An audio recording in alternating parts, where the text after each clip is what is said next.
Okay, so let's have a little think, because this is quite challenging, I think, for us. All right, and I suppose I want to begin by saying, is it possible to be really deluded? And I think the answer to that is probably yes. In fact, I have proof of it this week because I've watched The Apprentice. And here's some little quotes by the apprentice candidates about themselves. So this one says, work this out. I have this disgusting inner self-belief. I'm so confident to the point that people think I'm deluded. And that's my strength. What? I mean, maybe you're just deluded, mate. Another lady says, in business, I never take no for an answer. When I hear no, I actually hear next opportunity. I mean, pass the sick bag, please. That's a gross one, isn't it? And then someone else said, winning means everything to me. I've never lost anything in my life. To which I might reply, except my natural ability to spot irony, perhaps. It's that time of year again when people, I mean, they must be paid to say stupid things, mustn't they? Or are they genuinely that deluded about themselves and their own abilities? I mean, they say, don't they, you've got to sell yourself. Don't know, I can't. But, no. How can anyone be that deluded? But the point is, when you look at what Jesus says in these verses, it's clear that loads of religious people were very, very deluded. They thought that they kept the commandments about divorce, and they thought that with all their detailed thinking about how you should make your promises, that they were actually keeping their promises. And Jesus here is kind of coming in at a totally different point of view. And he's saying, look, why are you so fixated about whether or not you can divorce someone? You've got it completely wrong. It's about marriage. That's what he says in Matthew 19. Your hearts are absolutely in the wrong place. And he says, why are you trying to make all these rules about when you can wriggle out of a promise and when you can't wriggle out of a promise? He's saying, a promise is a promise is a promise. Let your yes be yes and your no be no. And God is focusing on marriage. And both of these are about faithfulness. Okay, so I just want to spend a few minutes thinking about both of these. And there's probably too much to really think about with the whole issue of, we're looking at divorce and remarriage, and we're looking at keep telling the truth. But we'll try and scratch the surface and look at it. So the first one then, Jesus says in verses 31 and 32, anyone who divorces his wife and so on. But I tell you, and basically I've put the same title for both sections because I think they're both about faithfulness. And the title is this: I do means I will. In the sense is when you marry someone, you're committing to marry them for life. Okay. Now we're very good, aren't we, at turning damage limitation into normal situation. So here's a simple example. When I was 20, my optician told me that I needed to wear glasses just for driving. And now, a year or two after having them just for driving, I basically needed them all the time. Of course, my optician didn't tell me that when I got to about 45, I'd have to start taking them off again so I could read. But what began as a sort of a help, a crutch, became something that I needed all the time. I mean, there are more serious examples, aren't there? I mean, people take antidepressants and they become addicted. Tranquilizers can be, all sorts of things that eventually become necessary, even sleeping tablets and other things. We can easily take something that's a help and then make it a norm, a need. And Jesus is kind of using that idea here. He's quoting from Deuteronomy, which the Pharisees, of course, knew. And that was a command that God gave to protect the women in that culture, basically.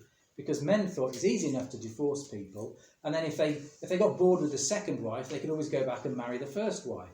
And God says, forget it. If you're going to do this, you're going to do this properly and for the right reasons, and you're not just going to treat your women like property. So that's why he gave us this command to issue a certificate of divorce, that it had to be done, it was final, you couldn't remarry. And it was a means of protecting society and protecting the women generally. But of course, the Pharisees and the men and the religious leaders all thought, oh, well, all I need is a bit of paper. And that was very much the culture of the day. A man could divorce his wife. Well, certainly a lot of the rabbis taught that a man could divorce his wife for quite a few things, quite trivial, and all he had to do was give her this certificate. And Jesus basically says, you're all just deluded. You're deluding yourselves, you're deluding your wives, your society, and you're even lying about it really to God. It's basically a scam to make divorce easy. And of course, he then in Matthew 19 talks about what is the Bible's teaching on divorce and remarriage? Well, it's about marriage, first of all. Marriage is from God, says Jesus. Marriage is lifelong. It's exclusive. It's one man. It's one woman only. And God hates divorce. And so it seems pretty clear, doesn't it? But of course, the Bible is also real. Just like in the Old Testament, God gave these exceptions because he saw that the hearts of people were wicked. And so in the New Testament, God sees the reality of the situation and he says, well, except for sexual immorality.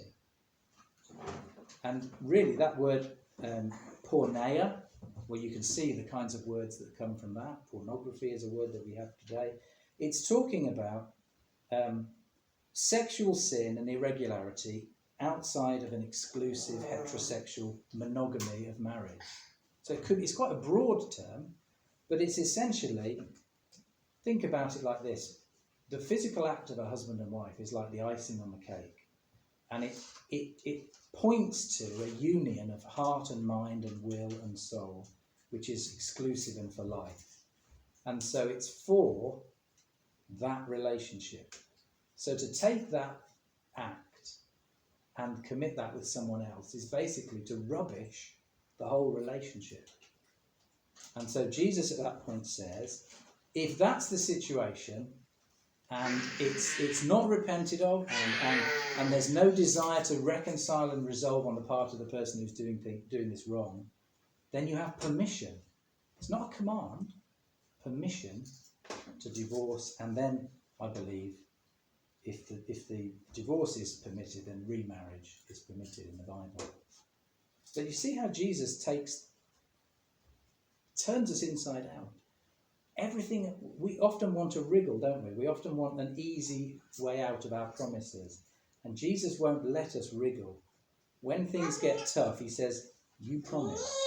So that's the first thing. I do means I will. So some questions. Do we see faithfulness in marriage as non-negotiable? How are we protecting each other from sin? Do we see dangers in our own hearts? Are we seeing our marriage as this kind of movement towards a kind of the icing on the cake and the covenant of two people? And obviously, if we're not married, do we see, in a sense, are we doing all that we can to pray that we too would be morally pure, we keep ourselves pure? And I suppose the biggest danger, perhaps, for all of us more generally, is that God does give us these kind of exceptions, and he does give us these reasons where perhaps, for the hardness of our heart, God he gives us these situations. In his grace, God understands our situation. There's always forgiveness. But do we ever take that forgiveness and kind of use it as an excuse to sin in other ways? That's my thought on that. I thought there's a lot more we could say, but I think, it's a challenge, isn't it? I do means I will. And then very briefly, because I think you've got exactly the same situation with speech. And Jesus said, you've heard that it was said to the people long ago, do not break your oath, but fulfill to the Lord the oaths you have made. That isn't a direct quote from anywhere in the Old Testament. There's no verse in the Bible that says that word for word. There's a number of Old Testament verses that when you kind of put them all together, that's what Jesus is summarising here. And Jesus then seems to be saying, but I tell you, do not swear an oath at all. Now, I think this is where, again, Jesus is commanding us to think. Because, I'm just reminded of, a verse that Dave shared with us last week on WhatsApp about the Lord swearing an oath, where it's impossible for God to lie. So God has taken an oath, and in the Old Testament, we were commanded to take oaths, or they were allowed to take oaths. So what is Jesus doing here? And so we mustn't just say, well, in that case, we can never make an oath. I think some Christians would say it's wrong to say put your hand on the Bible in a court of law and say I promise to tell the truth. And I would say Jesus isn't really dealing with that. I don't think that's wrong at all. So we mustn't be too black and white to make it contradict other parts of the Bible, but we mustn't be too loose to just say, well, it doesn't mean anything. What does it mean? Well, again, I think you've got to look to what people were doing. And again, the religious leaders had this really complicated system. They wanted to say, well, when is it sinful to not keep an oath? When are you sinning by breaking a promise? Like, for instance, here's a simple example. If I say, I'll see you tomorrow, but then I'm hit by a bus, presumably we would agree that I'm not sinning if I can't see you and I'm in an accident and emergency. But that's an obvious example, isn't it? Of course, but what happens if I then, there's maybe other situations. Well, what about if my child is unwell at school? Am I sinning then or what about if I suddenly realise that I need to pay a bill? And so there might come a point where the excuse to not see you is just a lame one. Where is it? And that's what the religious leaders were trying to do. The problem is that, like most of the time, they ended up being really harsh on other people and pretty easy on themselves. And they had these funny rules about, well, if you swear by the temple, but then you break your oath, that's okay. But if you swear by the gold on the temple, then it's... And Jesus is saying, look, forget it, guys. You've just missed the point. What's the point? Tell the truth. Tell the truth. It's not difficult. That's what he's saying here. Now, there may be difficult situations where you have to suddenly make a decision and say sorry. But that's not, if you're a truthful person, you're a person who, as to the best of your ability, keeps your word. That's it. So it's pretty simple in that sense.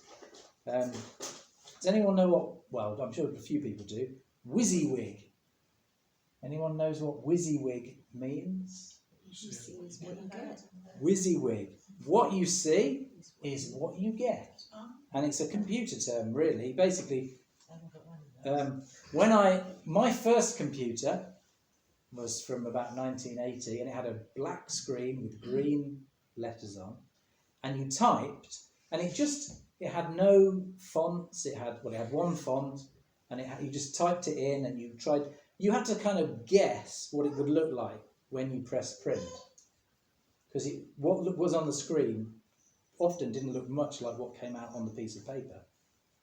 But as computers got better, of course, it showed you the paper you were writing on. And so when you look at the screen and you see your letter, in theory, WYSIWYG says that what you see on the screen comes out on the printer. WYSIWYG. And Jesus is saying you should be WYSIWYG Christians. WYSIWYG people. No face, no half-truths, just tell the truth. And he says, don't get hung up about, well, I've made a promise on the altar or the temple, because Jesus is saying, this is God's world. Don't promise on the hairs of your head, or, I swear on my life. Jesus says, don't waste words. Just don't exaggerate. Just tell the truth. And he's do you see how this cuts through so much of the flim-flam? I'm thinking of some examples. If you go to Muslim countries and you say to someone, will you come and see me tomorrow? Will you come and fix my boiler tomorrow? And the guy says, yes, inshallah.